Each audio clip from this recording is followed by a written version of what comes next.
stand. We are at the Wankhede Stadium. Can we have a bigger round of applause, ladies and gentlemen? Yes, that is what the Wankhede Stadium is known for. Yes, त्यानंतर मी विनंती करतो महाराष्ट्राचे माननीय मुख्यमंत्री श्री देवेंद्रजी फडणवीस यांना की त्यांनी आपलं मनोगत व्यक्त करावं.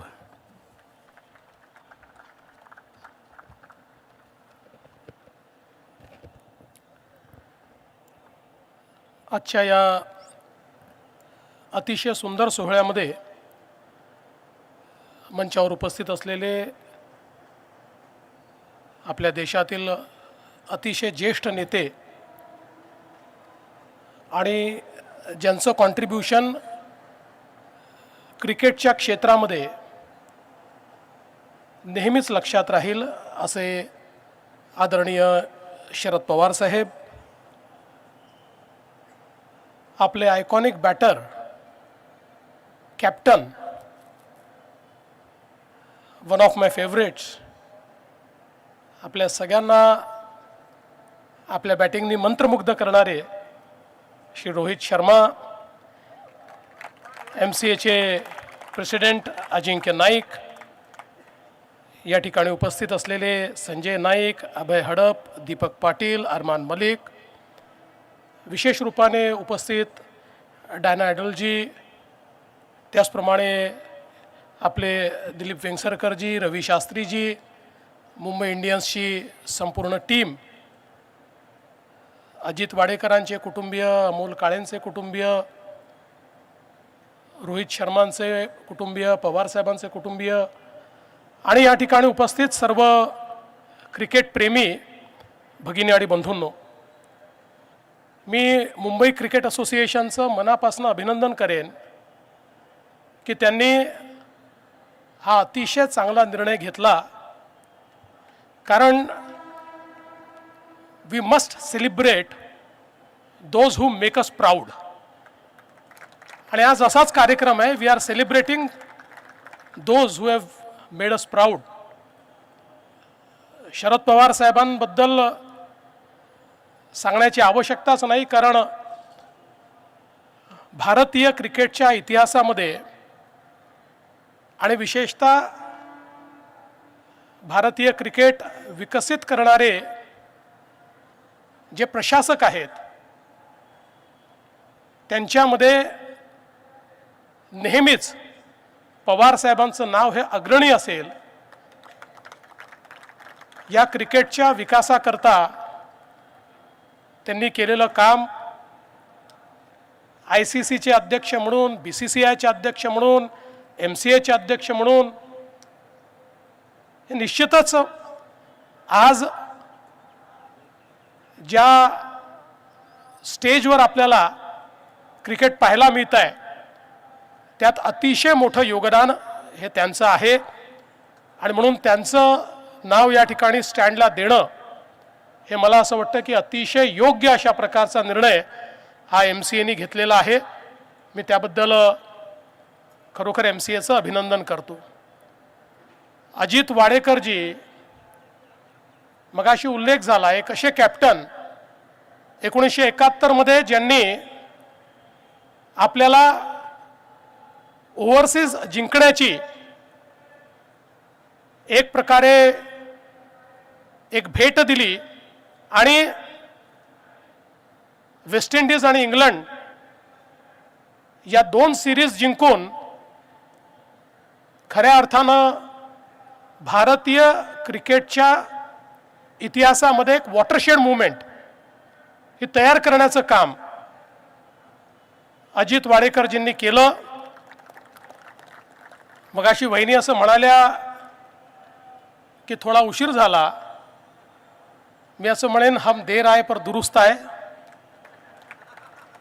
आणि त्यांचं नाव जरी उशिरा लागलं असेल तरी MCAच्या आणि प्रत्येक क्रिकेट प्रेमीच्या मनामध्ये मात्र त्यांचं नाव हे कायम कोरलेलं असल्यामुळे आज ते स्टँडवरही जात आहे याचा खरोखर आपल्याला आनंद आहे. माझे मित्र अमोल काळे, ज्यांनी अल्पशा काळामध्ये MCAमध्ये प्रचंड कार्य केलं. खरं म्हणजे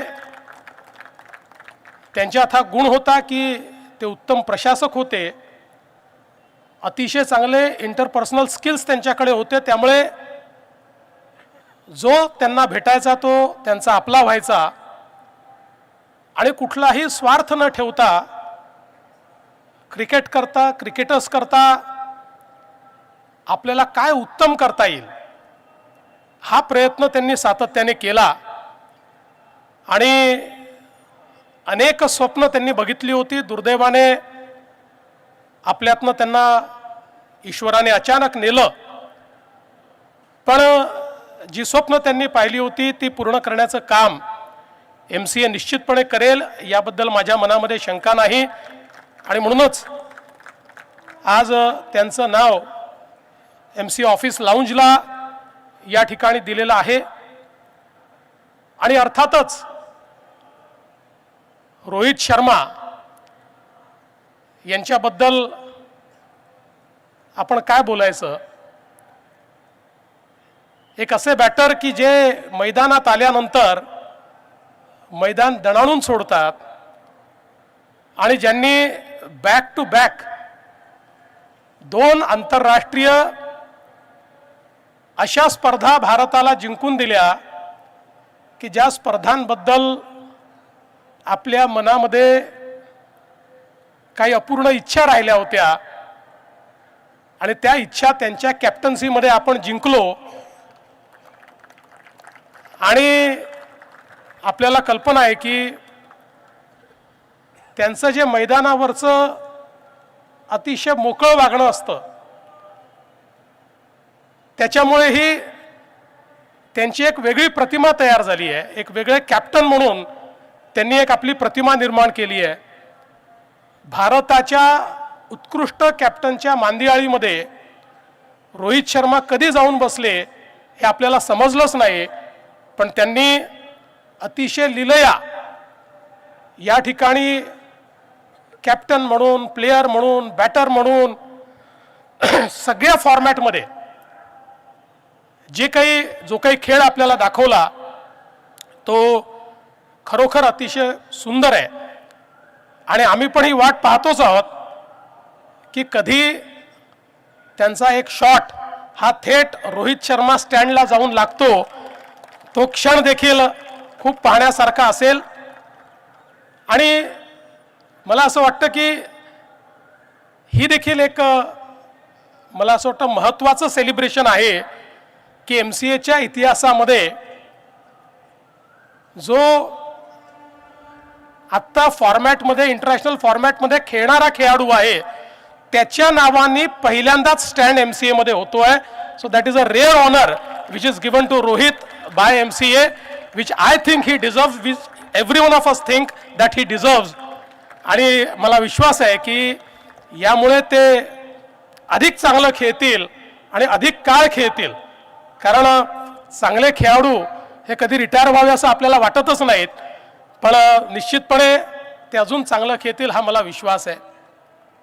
खरं तर लोक पूर्वी असं म्हणायचे की लॉर्ड्स ही क्रिकेटची पंढरी आहे, पण खरी क्रिकेटची पंढरी तर वानखेडे स्टेडियम आहे.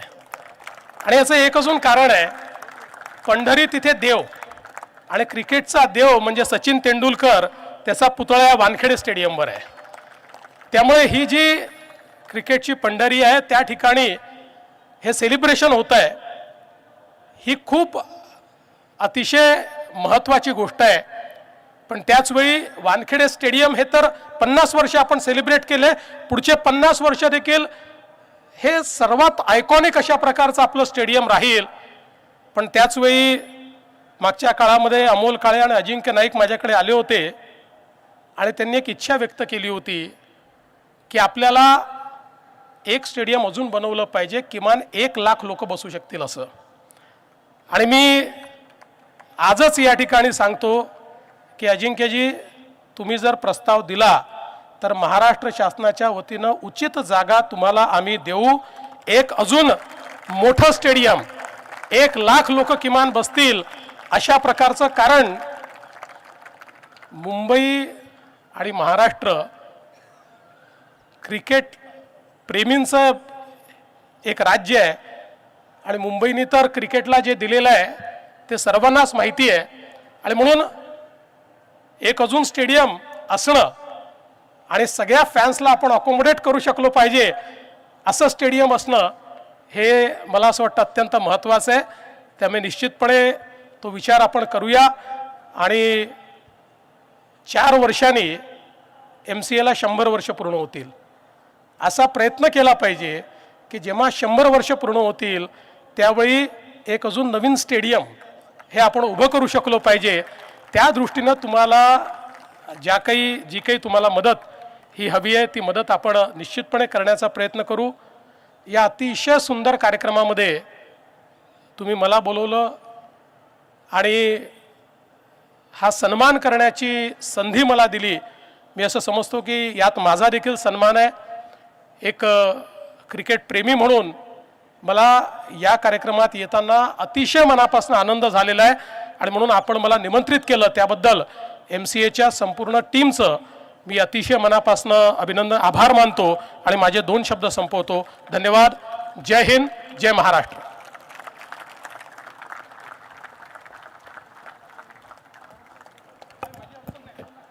खूप खूप धन्यवाद सर. आणि क्रिकेटच्या पंढरीत